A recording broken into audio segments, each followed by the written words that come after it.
संकल्प लेना है कि मोदी जी जिस रास्ते हम लोगों को देश को आगे बढ़ा रहे हैं, उस रास्ते में चाहे वो हिंदू हो, मुसलमान हो, सिख हो, ईसाई हो, पारसी हो, यहूदी हो, अवर्ण हो, सवर्ण हो, अगड़ा हो, पिछड़ा हो, गरीब हो, अमीर हो, सब उनका हाथ मजबूत कीजिए। वो हम लोगों का हाथ मजबूत करने के लिए अपना कंधा लगाए हुए हैं। ऐसे प्रधानमंत्री के लिए एक बार जोरदार ताली बजाइए कि वो भारत का ही नहीं, विश्व का नेता है। आज कोई भी देश का प्रधानमंत्री हो, राष्ट्रपति हो, वो जब किसी देश में जाते हैं और हमारे मोदी जी जाते हैं, फर्क साफ दिखता है ना।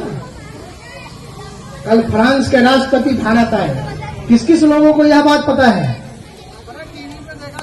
देख लिया ना, कल ही आए और सीधा जयपुर आए थे। जयपुर में उनको मोदी जी घुमा रहे थे। एक दुकान में गए तो उन्होंने राम जी का जो मंदिर बना है अयोध्या में, उसका 3D मॉडल था लकड़ी का, तो 500 रुपए में मिल रहा था। तो उन्होंने इच्छा जताई कि यह हमको मॉडल खरीदना है, तो खरीद तो लिए। उसके बाद वो पैसे या उनका पीए पैसा देना चाहा, तो मोदी जी ने उनको बताया कि देखिए अब ये पुराना भारत नहीं है, अब यहाँ पे दुकान पर, एक चाय के दुकान पे भी यूपीआई पेमेंट वाला QR कोड का वो लगा हुआ है। अब आप QR कोड से पेमेंट कर सकते हैं भारत के गली गली में। वह देख करके फ्रांस के राष्ट्रपति हतप्रभ हो गए कि उनके फ्रांस में भी चाय के टपरियों पे, छोटे छोटे दुकान पे ऐसी व्यवस्था नहीं है। तो अपने आप के लिए गौरवान्वित महसूस कीजिए कि हम तो फ्रांस, इंग्लैंड और अमेरिका से आगे आज ही निकल गए। इस बात के लिए ताली बजनी चाहिए ना। फ्रांस के राष्ट्रपति हतप्रभ हो गए कल, और उन्होंने अपनी इच्छा जताई कि हमारे प्रोग्राम में तो पहले अयोध्या जाना नहीं था, लेकिन ये विश्व की सांस्कृतिक राजधानी जो अयोध्या बनने जा रही है, हम भी मोदी जी, हम भी उनका दीदार करना चाहते हैं। मैं अपने जो यहाँ का मेरा प्रवास है भारत का, मैं 1-2 दिन आगे बढ़ाना चाहता हूँ। वो हिंदू नहीं है, वो क्रिश्चियन है, लेकिन उनकी भी आसक्ति प्रभु श्री राम में है, क्योंकि भारत का नाम, भारत का चिंतन, भारत का चिंता, भारत का दर्शन, भारत की संस्कृति प्रभु श्री राम के नाम से जानी जानी चाहिए। तुर्कमेनिस्तान से आया हुआ एक लुटेरा, जो लुटेरों की फौज बना बना करके अफगानिस्तान के रास्ते आया और प्रभु श्री राम के मंदिर को गिरा दिया, ऐसे बाबर के नाम पे हिंदुस्तान का नामकरण नहीं होना चाहिए, हिंदुस्तान में उसका गुणगान नहीं होना चाहिए।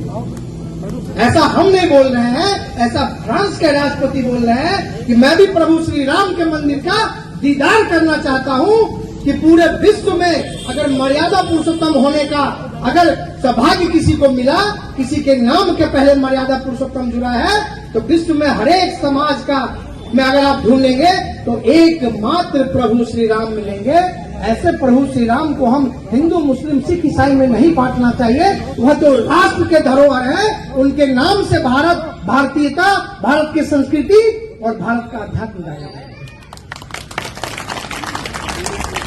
हमारी बात आप लोगों को समझ में आ गई हो, इस पे चिंतन करें, घर में बैठ करके चिंतन करें, रात में सोते वक्त चिंतन करें कि हमको आगे बढ़ना है। हम इस लड़ाई झगड़े में हिंदू मुस्लिम में नहीं फंसने वाले हैं, हम इस अगले पिछले की लड़ाई में नहीं फंसने वाले हैं। हमको अपने आप को आगे बढ़ाना है, अपने बच्चों को, अपनी नई पीढ़ी को आगे बढ़ाना है, तभी यह देश आगे बढ़े। अरविंद केजरीवाल जी ने क्या किया? इस आपके संगम बिहार में, हमारे संगम बिहार में, मैं भी यही FP ब्लॉक में रहता हूं, अपने संगम बिहार के अंदर 152 अवैध शराब के ठेके खोले हुए, और उसका कमीशन किसको जाता है? यही भ्रष्ट विधायक को, यही भ्रष्ट जो इनके पार्षद है उनको। क्या यह शराब के ठेके बंद होने चाहिए कि नहीं बंद होने चाहिए? तो बंद होने चाहिए। तो इस बार तो अभी अप्रैल में मोदी जी का चुनाव है, सांसद का चुनाव है, लेकिन इसी समय में अगले साल 2025 में इसी जनवरी फरवरी महीने में चुनाव होगा विधानसभा का। यह बात याद रखिएगा कि दिनेश मोहनिया को आप आगे बढ़ने देना चाहते हैं या नहीं बढ़ने देना चाहते हैं। मैं नहीं बोलूंगा कि आप वोट दीजिए कि नहीं दीजिए, आप उसके चरित्र का बायोडाटा मंगाइए। मैं 26 जनवरी दिन पे यह घोषणा कर रहा हूं, मैंने उसकी पूरी बायोडाटा पढ़ी है। आपके भी घर में पढ़े लिखे लोग होंगे। इंडियन पिनल कोड में भ्रष्टाचार, अटेम्प्ट टू रेप, मारपीट, इस तरह के जितने तमाम भ्रष्टाचार और समाज में घृणित धाराएं हैं जो इंडियन पिनल कोड में लगी हुई हैं, वो सब के सब इस भ्रष्ट विधायक के ऊपर लगा हुआ है और हम लोग उसको जिता करके विधायक बना करके भेजते हैं। तो ऐसे व्यक्ति को आप विधायक बना के भेजिएगा तो शराब के ठेके ही खुलेगा, यहाँ पे कोई अच्छा विकास का कार्य नहीं होगा। हम लोग जैसे व्यक्ति को अपना उत्तराधिकारी बनाएंगे, हम लोग जैसे व्यक्ति को अपना समर्थन देकर के आगे भेजेंगे, आपके समाज का वैसा ही निर्माण वो करेगा, क्योंकि उसकी मानसिकता ही वैसी है। आज आप लोगों ने हमें बुलाया, बहुत सारी राजनीतिक बातें मन में हैं तो कभी और आप लोगों से चर्चा कर लेंगे।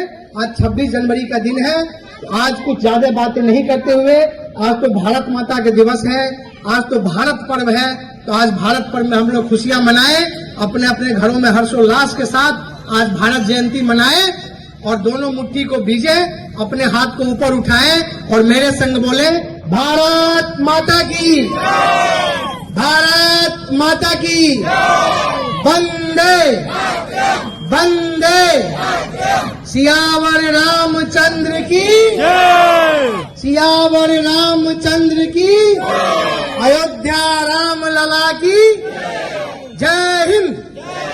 धन्यवाद।